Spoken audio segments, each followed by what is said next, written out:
Hello, good morning friends. આપણે last time ચર્ચા કરી હતી કે ચેન્જ ધ ટેક્સ્ટ. એમાં આપણે વચન બદલો શીખી ગયા. એના પછી આપણે જાતિ બદલો, પુરુષ બદલો એટલે કે સર્વનામ બદલો, આ 3 પ્રકારના ચેન્જીસ જોઈ લીધા. હવે મિત્રો, આજે આપણે શીખવાનું જે છે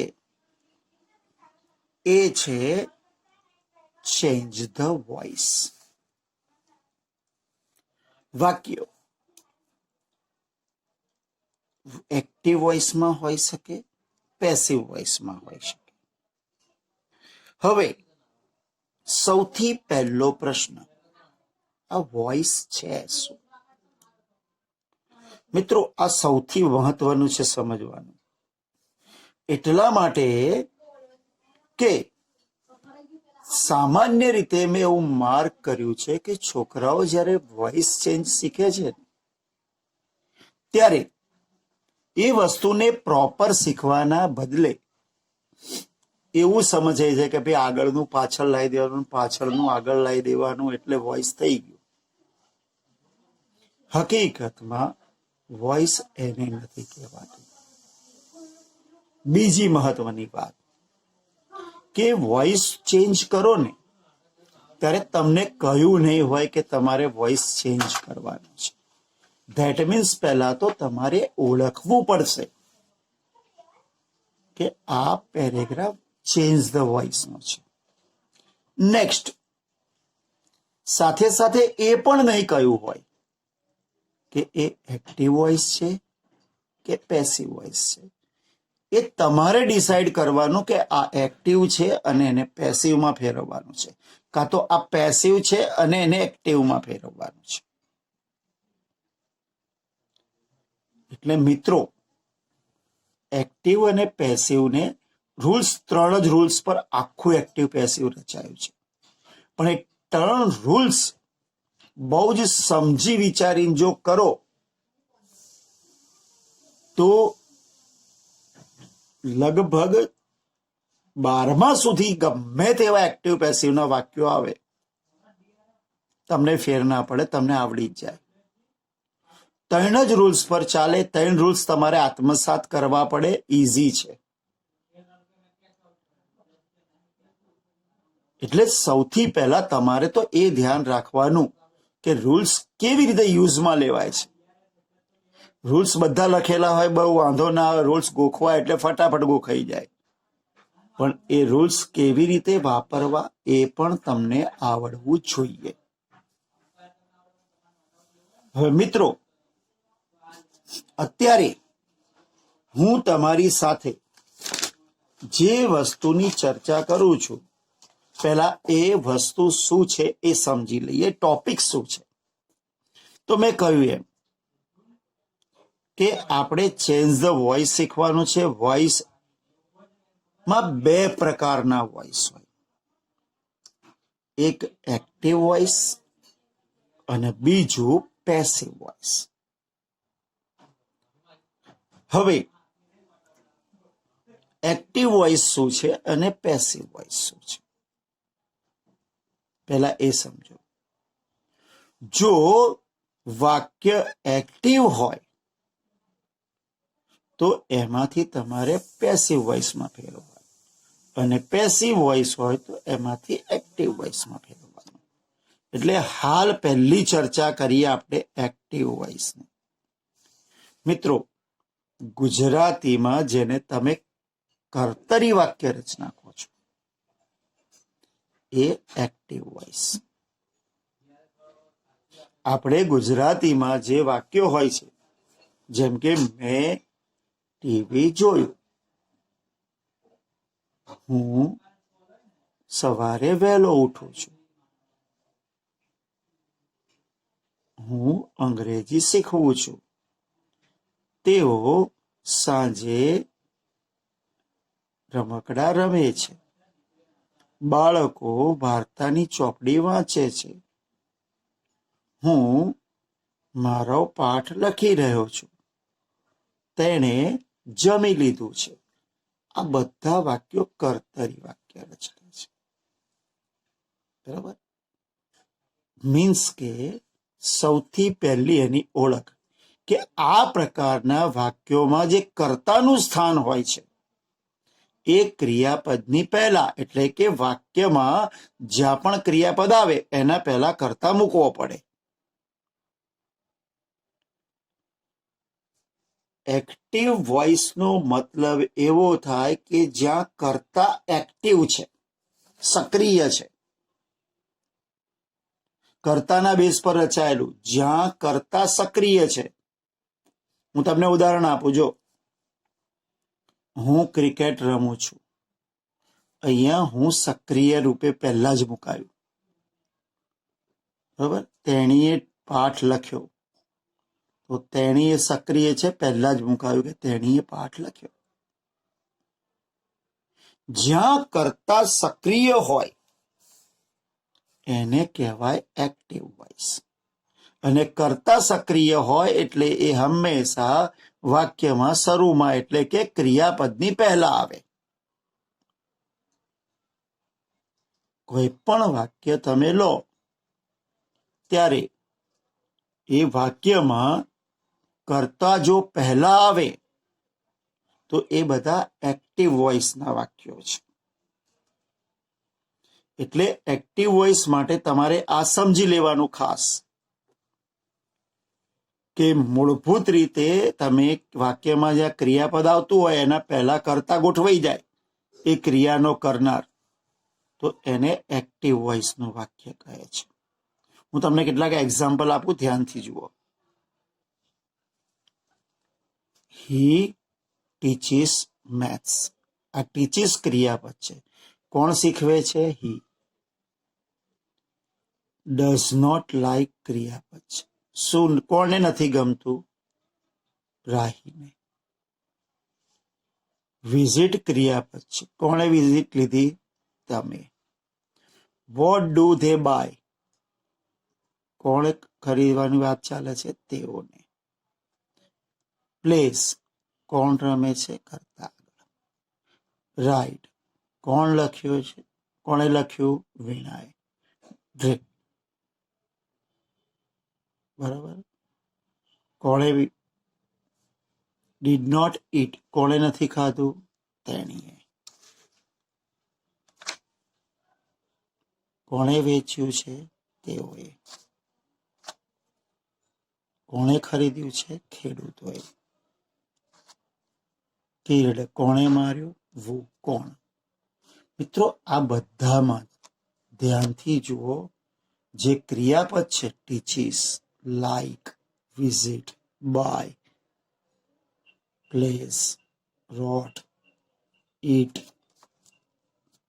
સેલ, બાય, કીર્ડ, એના બધા પહેલા કર્તા છે. તો જ્યારે વાક્યમાં આવી રીતે, આ એક્ઝામ્પલ છે કે વાક્યની શરૂમાં, એટલે કે ક્રિયાપદના પહેલા જો કર્તા આવે તો એ વાક્ય થઈ જાય એક્ટિવ વોઇસ. તો ખ્યાલ આવી ગયો હશે કે એક્ટિવ વોઇસમાં ક્રિયાપદ મૂકીએ એ પહેલા કર્તા હોય ને હોય જ. હવે વાત કરીએ આપણે પેસિવ વોઇસ. મિત્રો, જે પેસિવ વોઇસના વાક્યો છે એને આપણે કર્મણી વાક્ય રચના કહીએ છીએ. કર્મણી વાક્ય રચનાનો મતલબ એવો થાય કે એમાં કર્મનું મહત્વ વધારે છે. મિત્રો, ઇંગ્લિશમાં એને પેસિવ વોઇસ કહેવાય છે. સમજો, શબ્દનો અર્થ યાદ રાખજો. જે કરતા એક્ટિવ છે એ એક્ટિવ વોઇસ. હવે એક્ટિવનું વિરોધી શબ્દ છે પેસિવ. પેસિવ મતલબ નિષ્ક્રિય. તો યાદ રાખો, પેસિવ નો અર્થ થાય નિષ્ક્રિય. જ્યાં કર્તા નિષ્ક્રિય છે, મીન્સ કે એનું સ્થાન ક્રિયાપદની પછી આવે અને કર્મનું સ્થાન ક્રિયાપદની પહેલા. એટલે કે પેસિવ વોઇસ જે કર્મણી વાક્ય રચના છે. તમને કદાચ યાદ હોય તો ગુજરાતીમાં બરાબર એક તમારે આવે છે ઘણી, જો 9મા ધોરણના વિદ્યાર્થીઓને ખાસ ખ્યાલ હશે, તે કર્મણી વાક્ય રચના આવે. જેમ કે રામે રાવણને માર્યો, એ કર્તરી વાક્ય રચના છે. પણ એને કર્મણી બનાવી હોય તો કઈ રીતે બનાવે કે ભાઈ રામ દ્વારા રાવણ મરાયો, કાં તો રાવણ રામ દ્વારા મરાયો, એ કર્મણી હતી. જ્યાં કર્તા નિષ્ક્રિય છે અને કર્મ સક્રિય બને છે. મીન્સ કે આ પ્રકારના જે વાક્યો છે એમાં કર્મનું સ્થાન એ ક્રિયાપદની પૂર્વે, એટલે કે વાક્યમાં જ્યારે ક્રિયાપદ મૂકીએ તો એના પહેલા કર્મ મુકાય છે અને કરતા જાય છે ક્રિયાપદની પછી. હવે પેસિવની જે વાક્ય રચના છે ને જોઈ લો. આપણે એક્ટિવની તો જે આપણે અંગ્રેજીની વાક્ય રચના હતી એ જ, કે ભાઈ પહેલા કરતા, જે પ્રમાણે કાળ મુજબ આપણે ક્રિયાપદ મૂકીએ, ક્રિયાપદ પછી કર્મ અને પછી અન્ય શબ્દો જે આપણે પહેલેથી શીખતા આવ્યા છીએ. પણ પેસિવમાં એવું બને છે, પેસિવમાં એવું બને છે કે પહેલા કર્મ મુકાય છે, પછી અહીંયા જે ક્રિયાપદ છે ને એમાં કાળ મુજબ ફેરફાર થાય છે. અત્યારે આ શું મૂક્યું છે એના પર ધ્યાન ના આપશો. અત્યારે તમારે ધ્યાન આપવાનું છે મારા વર્ડ્સ પર. જેમ અહીંયા કરતા હતો અને કાળ મુજબ ક્રિયાપદ હતું, એમ અહીંયા કર્મ મુકાશે અને કાળ મુજબ એમાં ફેરફારો થશે. પછી જ્યારે ક્રિયાપદ પછી આપણે કર્મ મૂકતા હતા તો અહીંયા હશે બાય અને કર્તાનું કર્મ વિભક્તિ રૂપ અને અન્ય શબ્દો. એટલે શું થયું જુઓ ધ્યાનથી, કે જ્યાં કર્તા હતો ત્યાં કર્મ મૂક્યું અને જ્યાં કર્મ હતું ત્યાં બાય અને કર્તાનું કર્મ વિભક્તિ મૂક્યું અને અન્ય શબ્દો તો પાછળ જે છે એમ જ. તો આવી રીતે પેસિવ વાક્ય બને છે. હવે પેસિવ વાક્યમાં એક વસ્તુ ગાંઠ મારી દેવાની, કે પેસિવ વાક્યમાં ક્રિયાપદનું ભૂત કૃદંત રૂપ મુકાય ને મુકાય જ છે. એના વગર પેસિવ બને નહીં. તો ઇન શોર્ટ, ક્રિયાપદના ભૂતકૃદંત નહીં આવડે તો પેસિવ વોઇસના વાક્યો બનાવી શકશો નહીં. તો મિત્રો આ સ્પષ્ટ યાદ રાખજો, પેસિવ વોઇસ શીખવાનું છે. એની શરૂઆત કરીએ છીએ આપણે. એક્ટિવ વોઇસ શું છે જોયું, પેસિવ વોઇસ શું છે જોયું. હવે એના રૂલ્સ હું સમજાવું છું, પણ ફરજિયાત એ છે કે જે કંઈ પણ ક્રિયાપદો આપણે શીખ્યા છીએ એના ભૂતકૃદંતના રૂપ તમને આવડવા જોઈએ. તો અને તો જ તમે સરળતાથી એક્ટિવ વોઇસનું પેસિવ વોઇસમાં રૂપાંતર કરી શકશો. ઓકે. એક્ટિવ વોઇસમાંથી પેસિવ વોઇસમાં ફેરવવું હોય તો એના માટે સૌથી પહેલા તમારે અમુક વસ્તુ સમજવી પડશે. કારણ કે જે આપણા 3 રૂલ્સ છે એ 3 રૂલ્સમાં જે વર્ડ્સ આવે છે એ વર્ડ્સ સમજવા બહુ જરૂરી છે, જેને આપણે હેલ્પિંગ વર્બ કહીએ છીએ. જોકે આ વસ્તુ તમને મેં અગાઉ કહી ચૂક્યો છું કે હેલ્પિંગ વર્બ એટલે સહાયકારક ક્રિયાપદો. અને સહાયકારક ક્રિયાપદ કયા? તો કે ઇઝ, એમ, આર. હવે જો ઇઝ, એમ, આર એ ત્રણે એક જ કહેવાય, એકબીજાના પર્યાય છે. કે ભાઈ હી, સી, ઇટ જોડે ઇઝ આવે, આઈ જોડે એમ આવે, વી, યુ, ધે જોડે આર આવે. એટલે આ ત્રણે એક જ કહેવાય. Is, am, are, was, were, have, has, had, shall, will, can, may, should, would, could, might અને મસ્ટ આ બધા હેલ્પિંગ વર્બ છે. બીજી વાત, કર્તાનું કર્મ વિભક્તિ. તો જો આઈ નું કર્મ વિભક્તિ થાય મી, વી નું કર્મ વિભક્તિ થાય અસ, યુ નું કર્મ વિભક્તિ થાય યુ, ધે નું કર્મ વિભક્તિ થાય ધેમ, હી નું થાય હિમ, શી નું થાય હર, ઇટ નું થાય ઇટ અને નામ હોય તો નામ. તો મિત્રો આટલી વસ્તુ યાદ કરવાની અને મેં કહ્યું હતું એમ કે ક્રિયાપદના ભૂતકૃદંતના રૂપ ફરજિયાત તૈયાર કરવાના છે. હવે મિત્રો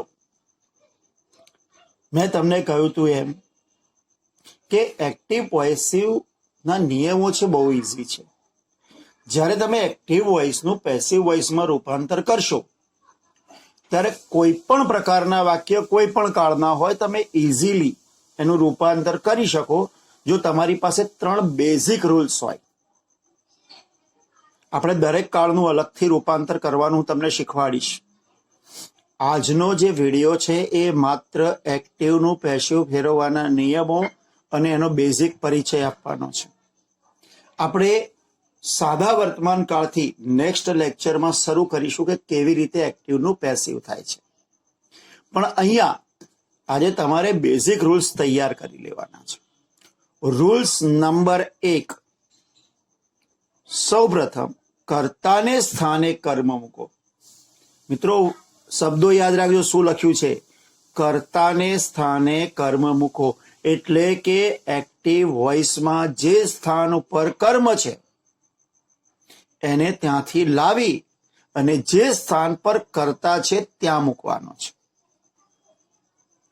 મિત્રો વિધાન વાક્યમાં કર્તા, નકાર વાક્યમાં કર્તા એ વાક્યની શરૂમાં હોય છે, પરંતુ પ્રશ્નાર્થ વાક્યમાં કર્તા યા તો સહાયકારક ક્રિયાપદ પછી હોય યા તો WH અને સહાયકારક ક્રિયાપદ પછી હોય છે. તો તમારે પણ કર્મ એ સ્થાને મૂકવાનું જ્યાં કર્તા હોય. માનો કે સહાયકારક ક્રિયાપદ પછી કર્મ કર્તા છે તો ત્યાં જ કર્મ મૂકવાનું. સહાયકારક WH પછી કર્તા છે તો ત્યાં જ કર્મ મૂકવાનું. મીન્સ કે રૂલ્સ નંબર 1, કર્તાને સ્થાને કર્મ મૂકો. નેક્સ્ટ, જો વાક્યમાં હેલ્પિંગ વર્બ ના હોય એટલે કે વાક્યમાં is, am, are, was, were, have, has, had, shall, will, should, would, could ના હોય તો એવું કયા કાળમાં નથી? તો કે 2 જ કાળ એવા છે કે જેમાં સહાયકારક ક્રિયાપદનો ઉપયોગ કર્યા વગર વિધાન વાક્ય બને છે. એ છે સાદો વર્તમાન કાળ અને બીજો છે સાદો ભૂતકાળ. તો જ્યારે પણ આ હેલ્પિંગ વર્બ ના હોય ત્યારે તમારે પહેલું શું કરવાનું કે કર્તાના સ્થાને કર્મ મૂકી દીધું. એના પછી કર્મ મુજબ જો વર્તમાન કાળનું વાક્ય હોય તો ઇઝ, એમ, આર અને ભૂતકાળનું વાક્ય હોય તો વોઝ, વેર મૂકવા. અને આ ઇઝ મુકાશે, એમ મુકાશે કે આર એ કર્મને અનુસરશે, વોઝ કે વેર એ કર્મને અનુસરશે. વાક્યમાં આપેલા ક્રિયાપદ પરથી તમને ખબર પડશે કે આ વર્તમાન કાળ છે કે ભૂતકાળ. વર્તમાન કાળ હોય તો ઇઝ, એમ, આર વત્તા ભૂતકૃદંત, ભૂતકાળ હોય તો વોઝ, વેર વત્તા ભૂતકૃદંત. આ બીજો રૂલ્સ. ત્રીજો રૂલ્સ, માનો કે બીજું કોઈ કાળ છે એટલે કે હેલ્પિંગ વર્બ હોય તો મિત્રો હેલ્પિંગ વર્બનું સ્થાન બદલાતું નથી અને હેલ્પિંગ વર્બ બી બદલાતો નથી. જો ઇઝ, એમ, આર હોય તો ઇઝ, એમ, આર રહે, વોઝ, વેર હોય તો વોઝ, વેર, હેવ, એઝ હોય તો હેવ, એઝ, હેડ હોય તો હેડ, શેલ, વિલ હોય તો શેલ, વિલ, શુડ હોય તો શુડ, કુડ હોય તો કુડ, મે હોય તો મે, માઇટ હોય તો માઇટ, વુડ હોય તો વુડ, મસ્ટ હોય તો મસ્ટ. એટલે કે હેલ્પિંગ વર્બનું સ્થાન પણ ના બદલાય, હેલ્પિંગ વર્બ બી ના બદલાય, એમના એમ જ મૂકવાનું. હા, કર્મ મુજબ રૂપ બદલાય કે જો ઇઝ, એમ, આર છે તો આગળ જો એક વચનની જગ્યાએ બહુવચન થઈ ગયું તો આર મુકાય, પણ મૂળ તો ઇઝ, એમ, આર માંથી કોઈ એક જ હોય. વોઝ, વેર હોય તો વોઝ, વેર માંથી જ કોઈ એક હોય. હેવેઝ હોય તો હેવેઝ માંથી જ કોઈ એક હોય. સેલવિલ હોય તો સેલવિલ માંથી જ કોઈ એક હોય. આની ટેન્શન તમે ના લેશો. આપણે નેક્સ્ટ ટાઈમ જયારે કાળ શરૂ કરીશું ને, એક્ટિવ પેસિવ બધું દરેક કાળ વાઇઝ હું તમને શીખવાડીશ. એ સમયે આની ડિટેલમાં ચર્ચા કરીશું. અને પછી એ ત્યાં મૂકવાનું અને જે જગ્યાએ ક્રિયાપદ હોય એ ક્રિયાપદ જોવાનું. કેવી રીતે? તો કે માનો કે વાક્યમાં ક્રિયાપદનું મૂળ રૂપ છે, તો તમારે એ કાઢી નાખવાનું, ત્યાં બી વત્તા ભૂતકૃત મૂકવાનું. માનો કે વાક્યમાં ક્રિયાપદનું આઈએનજી વાળું રૂપ છે, તો તમારે એ કાઢવાનું, ત્યાં બીઇંગ વત્તા ભૂતકૃદંત મૂકવાનું. અને માનો કે ઓલરેડી ભૂતકૃદંત આપેલું જ છે, તો બીન વત્તા ભૂતકૃદંત મૂકી દેવાનું. આનાથી વધારે કોઈ ક્રિયાપદમાં ફેરફાર ના થઈ શકે. એટલે આ બીજો રૂલ્સ. હવે લાસ્ટ, જ્યાંથી તમે કર્મ ઉઠાવ્યું હતું એ કર્મને સ્થાને કે અંતે બાય મૂકવાનું અને આગળ જે કરતા છે એનું કર્મ વિભક્તિ રૂપ મૂકવાનું. આ ખાસ યાદ રાખવાનું. બસ આ 3 રૂલ્સ પર કોઈ પણ કાળનું તમે એક્ટિવ માંથી પેસિવ કરી શકો છો.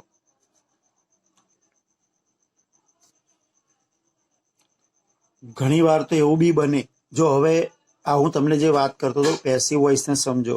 ઘણી વાર કેવું હોય છે, કરતા જરૂરી હોતો નથી, અથવા તો સૌ પરિચિત હોય છે કરતા માટે કે ભાઈ આ કરતા આ જ હોય. જેમ કે આપણે એમ કહીએ કે ચોર પકડાઈ ગયો, તો ખબર હોય કે પોલીસે પકડ્યો. બરોબર? ભારતમાં દિવાળી ઉજવાય છે તો કે લોકો ઉજવે છે. ગુજરાતમાં ગુજરાતી ભાષા બોલાય છે તો ગુજરાતના લોકો બોલે છે. તો જ્યારે કરતા પરિચિત હોય કે કરતા બહુ મહત્વનું ના હોય તો ઘણીવાર પેસિવ વોઇસના વાક્યમાં કરતા મુકાતો નથી. ખાસ કરીને જ્યારે પીપલ, વી, વન, ગવર્મેન્ટ આ બધું હોય, બધાને ખબર હોય કે કોણ છે કરતા, ત્યારે હંમેશા નિયમ મુજબ કર્મને મૂકવાની, કર્તાને પાછળ કર્મના સ્થાને ના મૂકો તો ચાલે, અથવા સમજી લેવાતું હોય છે. તો મિત્રો, આ જે 3 રૂલ્સ હતા એ 3 રૂલ્સ તમારે ખાસ ભણવાના છે. અને મેં કહ્યું એમ કે યાદ રાખો, આપણે કાળ વાઇઝ અલગ શીખવાનું જ છે, પણ આ તમને પરિચય આપ્યો તો મેં. તમારું હોમવર્ક એ છે કે તમારે આ 3 રૂલ્સ તૈયાર કરવાના અને જેટલા પણ આપણે ક્રિયાપદ શીખવાડ્યા છે એ તમામ ક્રિયાપદોના ભૂતકૃદંત રૂપ તમારે તૈયાર કરવાના છે. મિત્રો, આ તમારું ફરજિયાત હોમવર્ક છે, તમારે કરવાનું જ છે. કેમ કે આપણે હવે પેસિવ વોઇસમાં સૌ પ્રથમ સાદો વર્તમાન કાળ આપણા નેક્સ્ટ લેક્ચરમાં શરૂ કરવાના છીએ. અને મને સંપૂર્ણ વિશ્વાસ છે કે તમે લોકો આ તૈયાર કરી નાખશો, કારણ કે આ પેસિવ વોઇસ 8, 9, 10, 11 અને 12 તમામ ધોરણમાં આવશે. અને આ જ આવશે, નવું નહીં જ આવે. આના સિવાય બીજું કોઈ પેસિવ વોઇસનો નિયમ નથી. અને એટલે હું તમને હજી પણ કહું છું કે તમે ક્રિયાપદના ભૂતકૃદંતના રૂપ અને આ 3 રૂલ્સ મોઢે કરજો. સિમ્પલ વાત, રૂલ્સ એકદમ મોઢે થઈ જાય. પહેલો ને છેલ્લો રૂલ્સ તો ખબર જ છે કે એક કર્તાને સ્થાને કર્મ મૂકો, અને ત્રીજો નિયમ કર્મને સ્થાને કર્તાનું કર્મ વિભક્તિ રૂપ મૂકો. ખાલી બીજો નિયમ છે કાળમાં ફેરફારનો, એ જ તમારે તૈયાર કરવાનો છે. એમાં 2 પાર્ટ પાડી દો કે ભાઈ હેલ્પિંગ વર્બ ના હોય તો કાળ મુજબ ઇઝે માર્કે વોઝવેર સાથે ભૂતકૃદંત મૂકવાનું, અને જો હેલ્પિંગ વર્બ હોય તો એનું સ્થાન બી નહીં બદલવાનું, એને પણ નહીં બદલવાનું. માત્ર ને માત્ર જે ક્રિયાપદ છે એનું રૂપ જોઈ લેવાનું.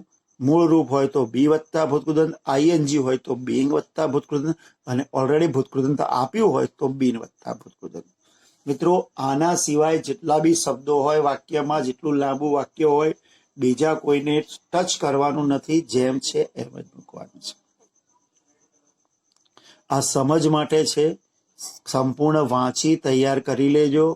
નેક્સ્ટ ટાઈમ જ્યારે પણ આપણે સાદો વર્તમાન કાળની ચર્ચા કરીશું ત્યારે આગળ વોઇસની ચર્ચા કરીશું.